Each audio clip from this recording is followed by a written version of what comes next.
बाळासाहेबांच्या तमाम शिवसैनिकांना तुमच्या ह्या अनिश गाढवेचा, बाळासाहेबांच्या लहानशा शिवसैनिकाचा आणि शिवसेनेच्या प्रवक्त्याचा मानाचा जय महाराष्ट्र.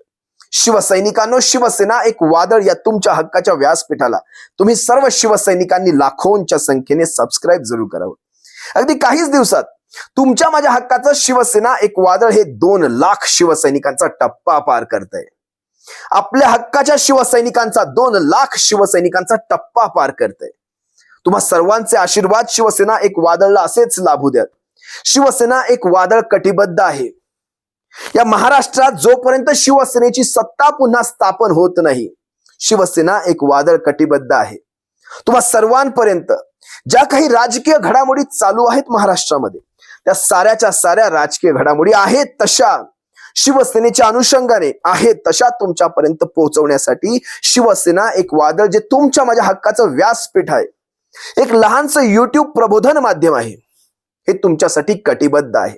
महाराष्ट्रात शिवसेनेचा झंझावा, तोच दरारा, तोच स्वाभिमान, तोच अभिमान पुन्हा जोपर्यंत स्थापन केला जात नाही, प्रस्थापित होत नाही, तोपर्यंत शिवसेना एक वादळ कटिबद्ध आहे. या सध्याच्या दलाल, विकाऊ, गोचिड, पेड, पाळीव, काही म्हणायचे ते म्हणा, या पत्रकारितेच्या जमान्यामध्ये आपल्याला आपली माध्यमं ही विकसित करावी लागतील शिवसैनिकांनो. त्यासाठी शिवसेना एक वादळ कटिबद्ध आहे. तशा बातम्या तुमच्यापर्यंत पोहोचवणं. शिवसेनेमध्ये मरगळ आणली जाते, जाणून बुजून आणली जाते. अशा बातम्या पेरल्या जातात जेणेकरून शिवसैनिकांच्या मनामध्ये कुठेतरी खट्टू वातावरण तयार व्हावं, कुठेतरी नैराश्याचं वातावरण तयार व्हावं, निगेटिव्हिटी तयार व्हावी आणि जेणेकरून आपल्याला कब्जा करता यावा. लक्षात घ्या मला काय सांगायचंय. अगदी ह्या वातावरणामध्ये शिवसेना एक वादळ कटिबद्ध आहे, जे 2 लाख शिवसैनिकांचा टप्पा पार करतंय. यांच्या नाकावर टिचून, या गद्दारांच्या नाकावर टिचून, अरे घाबरतो काय शिवसैनिक कोणाला? शिवसैनिकांना तुम्ही घाबरता काय? या गद्दारांना तुम्ही घाबरणार? अरे आज लढाईची परिस्थिती आहे. आज नाही लढलो तर कधी लढणार शिवसैनिकांनो? कधी लढायचं? आज तुमचा माझा पक्ष अडचणीच्या काळातून जातोय. आज तुमचा माझा पक्ष या कठीण काळातून, संघर्षाच्या काळातून जातोय. पण लक्षात ठेवा, आपण वारंवार ऐकलं, अरे त्या काळाला सांगा आम्हाला वारसाच संघर्षाचा आहे. होय, आम्हाला वारसा बाळासाहेबांनी संघर्षाचाच दिलेला आहे. कारण आमच्या ह्या शिवसेनेचा जन्मच मुळात रस्त्यावर झालेला आहे, रस्त्यांवरच्या आंदोलनात झालेला आहे आणि संघर्षात झालाय. मनगटी जीवावर शिवसेनेचा जन्म झालाय. पण सध्याची परिस्थिती पाहता शिवसैनिकांनो, हा जमाना मनगटी लढाईचा नाही, हा जमाना इथून लढण्याचा आहे. आणि ज्यावेळेस इथून लढणार त्यावेळेस यांच्या खाली सुरुंग काय लावायचे, ते रशी बॉम्ब काय लावायचे, सुतळी बॉम्ब, आपण सगळं काही करू शकतो. शिवसैनिकांनो, फक्त एकमूठ राहा, वज्रमूठ ठेवा. तुम्हाला मला काही महत्वाच्या गोष्टी सांगायच्यात. कारण काल जे प्रकरण घडलंय मिलिंद देवरांचं, काँग्रेसचे मिलिंद देवरा, बघा मी काँग्रेस या शब्दावर का वारंवार ते ठळकपणे तुम्हाला सांगतोय. काँग्रेसचे मिलिंद देवरा 55 वर्ष काँग्रेसमध्ये राहिले. त्यांचे मुरली देवरा, त्यांच्या सगळ्या पिढ्या सोडून द्या, ते सगळं. मुरली देवरांचे सुपुत्र हे मिलिंद देवरा 55 वर्ष यांच्या वडिलांनी असतील, ह्यांनी असतील, काँग्रेसमध्ये काढली. म्हणजे काँग्रेसमध्ये जोपर्यंत शीतं मिळत होती तोपर्यंत ही भूतं तिथे राहिली. मला हे का सांगायचंय तुम्हाला? कारण ज्या वेळेस या 40 गद्दारांना घेऊन एकनाथ शिंदेंनी शिवसेना फोडली, भारतीय जनता पक्षाच्या मदतीने का होईना, कारण सगळा करता करविता तो आहे, तोच कमळ, तोच विश्वगुरु.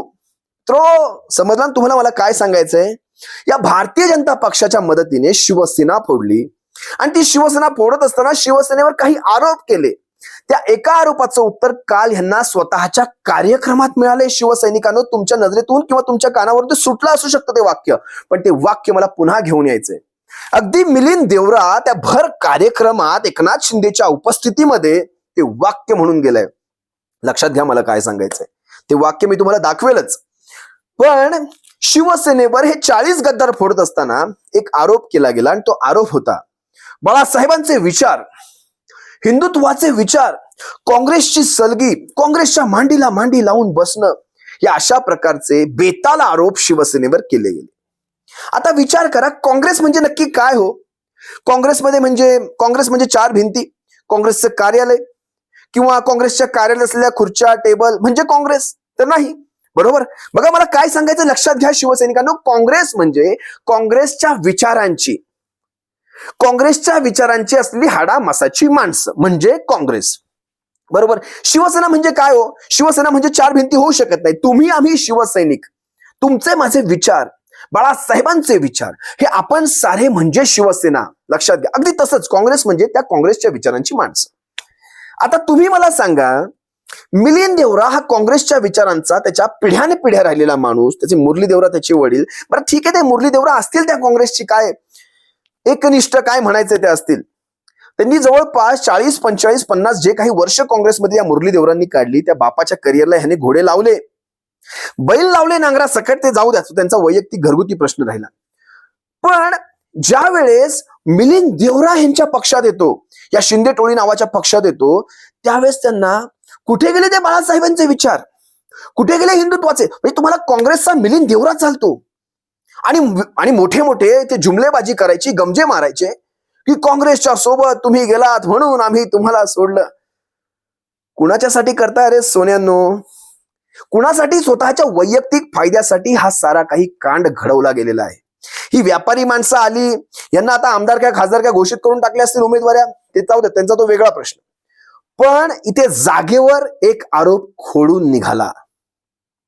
बाळासाहेबांनी वेळ प्रसंगी जेव्हा जेव्हा पक्षाला गरज होती, राजकीय सूझबूझ पाहता, तत्कालीन राजकीय परिस्थिती पाहता, अगदी इंदिरा गांधींच्या आणीबाणीच्या काळातही तुम्हाला उदाहरण माहितीये, त्यावेळेस पक्ष वाचवण्यासाठी बाळासाहेबांनी तो पाठिंबा देऊ केला होता. लक्षात घ्या शिवसैनिकांना, राजकीय तडजोडी कराव्या लागतात, राजकीय सूझबूझ ही दाखवावीच लागते.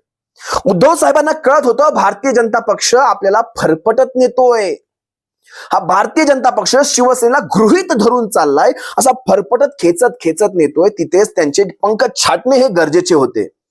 ह्यांना वाटत होतं असं की आम्ही नाही तर ह्यांना कोणीच नाही, म्हणजे शिवसेनेला आमच्याशिवाय गत्यंतर नाही, आमच्या सोबतच यायचंय. मागच्या सरकारच्या काळात जवळपास 63 आमदार असलेल्या पक्षाला यांनी उपमुख्यमंत्री पद, जे असंवैधानिक पद आहे असं म्हणणारे देवेंद्र फडणवीस, विचार करा मला काय सांगायचं शिवसैनिकांनो, ते साधं पद देऊ केलं नाही. अगदी कमी महत्वाची खाती केंद्रात सुद्धा अवजड उद्योग, जे जड खातं असतं, ज्याचा जनतेशी काही काडी मात्र संबंध नाही, असं खातं केंद्रात 19 खासदार असलेल्या पक्षाला देऊ केलं होतं. मग विचार करा, ज्याचा एकही खासदार नाही, ज्याचा खासदार सोडा नगरसेवक नाही, त्याला तुम्ही सामाजिक न्याय मंत्री, त्या तिकडे पंजाबातल्या पक्षाला अकाली दलाला तुम्ही 2-2 मंत्रीपद, तिकडे रामविलास पासवानच्या पक्षाला ज्याचे 2-3 खासदार पण नाहीत, त्याला तुम्ही एक महत्वाचं मंत्रीपद केंद्रामध्ये देऊ केलात. अशा शिवसेनेसारख्या पक्षाच्या बाबतीत तुम्ही जो त्या अपमानाची मालिका चालू केली होती, हे सगळं काय? ते 5 वर्ष अपमान पचवले, त्याच वेळेस यांच्या खिशात राजीनामे होते, यांच्या कुणाच्या? एकनाथ शिंदेच्या. साहेब राजीनामे, भारतीय जनता पक्ष काम करून देत नाही. शिवसैनिकांना विचार करा, अशा घाणेरड्या परिस्थितीमध्ये या भारतीय जनता पक्षाला धडा शिकवणं हे फार गरजेचं होतं. तुम्ही नाही तर आम्हाला कोणीच नाही, जी भारतीय जनता पक्षाची जी मनुष्य झाली होती की आमच्याशिवाय कुणाकडे जाणार आहेत, कुठे जाऊ शकत नाहीत, तिथे हाबाडा दिला. तिथे काँग्रेस आणि राष्ट्रवादी काँग्रेस सोबत जाऊन एका मिनिमम कॉमन प्रोग्रामवर आपलं सरकार स्थापन झालं. त्यावेळेस कोविड काळ लागला. ह्या कोविड काळामध्ये उद्धव साहेबांनी उत्तुंग असं कार्य केलं, उभ्या महाराष्ट्राला वाचवायचं कार्य केलं. कोविड काळामध्ये ह्यांनी कुठलीही गद्दारी केली नाही, कारण आजारी महाराष्ट्राला अंगावर कोण घेणार, ती हिंमत कोण दाखवणार? आजारी महाराष्ट्राला कोण अंगावर घेतंय? घेऊ शकत नाहीत, कारण त्या आजारी महाराष्ट्राला पेलवायची ताकद ह्या कमळीमध्ये आणि ह्या गद्दारांमध्ये नव्हती. बरोबर कोविड काळ संपला, सारं काही व्यवस्थित झालं आणि त्यानंतर ह्यांनी गद्दारीला सुरुवात केली.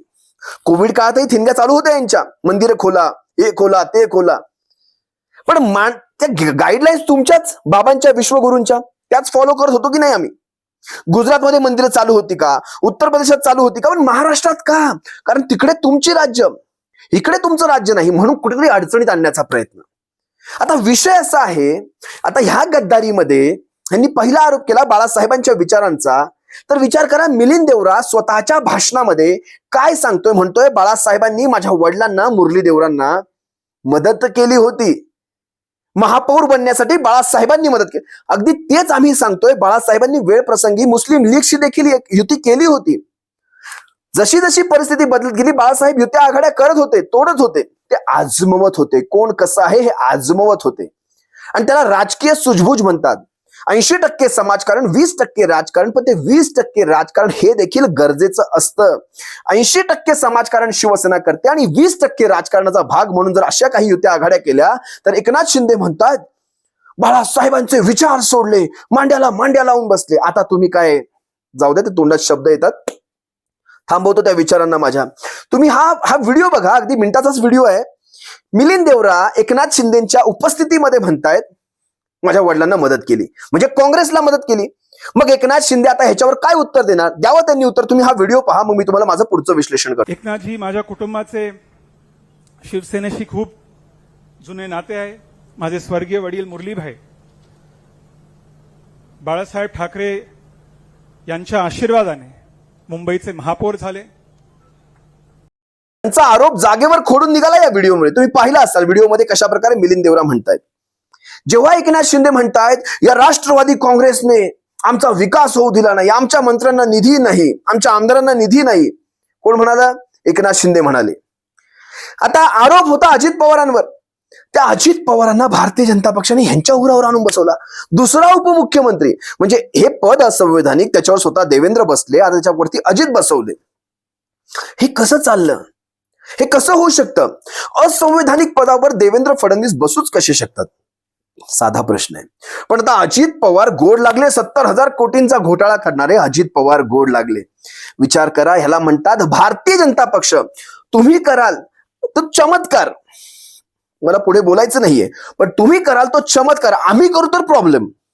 लक्षात घ्या, तुमचा तो भाव आहे आणि आमचं ते कार्ट. म्हणजे आम्ही राजकीय सूझबूझ दाखवली तर ती चालणार नाही. ह्याच देवेंद्र फडणवीसांनी 3 दिवसाचं अजित पवारांबरोबर सरकार स्थापन केलं, तेव्हा काँग्रेस, राष्ट्रवादी हे सगळं त्यांनी काहीच बघितलं नाही. अरे जम्मू काश्मीर सारख्या राज्यामध्ये त्या महबूबा मुफ्ती बरोबर भारतीय जनता पक्ष सरकारात बसतो, ते त्यांना चालतं. लक्षात घ्या शिवसैनिकांनो, ह्या राजकीय तडजोडी तुम्ही करू शकता, पण शिवसेनेने करायच्या नाहीत. तसं झालं तर तुम्ही पक्ष फोडणार, हे गद्दार बाहेर काढणार. लक्षात घ्या, ह्या गद्दारांनो लक्षात घ्या, महाराष्ट्रातला शिवसैनिक सर्वसामान्य जनता चौताळलेली आहे. ज्या क्षणी 2024 लागेल त्या निवडणुका लागतील, तुमच्या सगळ्यांचा कार्यक्रम. अरे तुम्ही आता ते मुकुट घालून बसलायत मुख्यमंत्री पदाचे, किती दिवस, आणखी किती दिवस बसणार आहात याचा विचार करा. घरी तर जायचंच आहे, परिवारात सकट घरी जायचंय, ना आमदारक्या ना खासदारक्या ना नगरसेवक. तेव्हा काय करणार? तुंतुने वाजवायचे. त्यावेळेस मग ते मोदींनी का कोणीतरी सांगितलं ना, थाळ्या वाजवा, ते ताट वाजवायचे, चमच्याने ताट वाजवायचे, ते सगळं करायचंय तुम्हाला. तो इतिहास आठवा त्यांचा आणि ते करत राहा, हेच तुम्हाला करायचंय. अरे ते मुरली देवरा, तुम्ही विचार करा, ते मुरली देवरा त्यांची मुरली वाजवू शकले नाहीत शिवसेनेच्या विरोधात मुंबईमधून. अरविंद सावंत आहेत ते. अरे हा सावंत पक्का कोकणी माणूस, आमचा शिवसेना नेते. यांना कधी कुठे घोडे लावायचे, हवाडे द्यायचे, यांना कधीही शिकवावं लागत नाही. हे कडवट शिवसैनिक, कडवट मराठी माणूस आणि कडवट शिवसेना नेते अरविंद सावंत साहेब यांच्या विरोधात आणतात हे देवरा. त्यांना आधी मराठी नीट बोलायला सांगा. त्यांना आधी ते मुंबई मजबूत करणं, मुंबईचे हात मराठी मजबूत करा आधी आपली. फणसाळकर आईचं आडनाव सांगतायत, हे म्हणजे आईचं आडनाव फणसाळकर होतात म्हणतात. 55 वर्ष मुंबईत राहिलेली ही माणसं, यांची मराठी आहे का? तळपायची आग मस्तकात जाईल. जे काय असेल ते जाऊ दे, त्यांचा वैयक्तिक प्रश्न. पण ह्यावेळेस सगळ्यांना धडा शिकवायची तयारी शिवसैनिकांनी केलेली आहे. तुमचे सगळे आरोप खोडून ते अजित पवार तुमच्यासोबत, काँग्रेसची माणसं तुमच्यासोबत, तुमच्या उरावर येऊन बसतायत. सगळे आरोप संपलेले आहेत. त्यामुळे कृपया करून आता असले घाणेरडे आरोप करण्याचं धारिष्ट्य दाखवू नका. तुर्तास तुमची रजा घेतो शिवसैनिकांनो. जे जे घडेल, ज्या ज्या बातम्या घडतील, जे जे आरोप होतील, त्या सर्व तुमच्या सर्वांसमोर घेऊन येणं मी गरजेचं समजतो आणि माझं कर्तव्य समजतो. जय हिंद, जय महाराष्ट्र. काळजी घ्या शिवसैनिकांनो.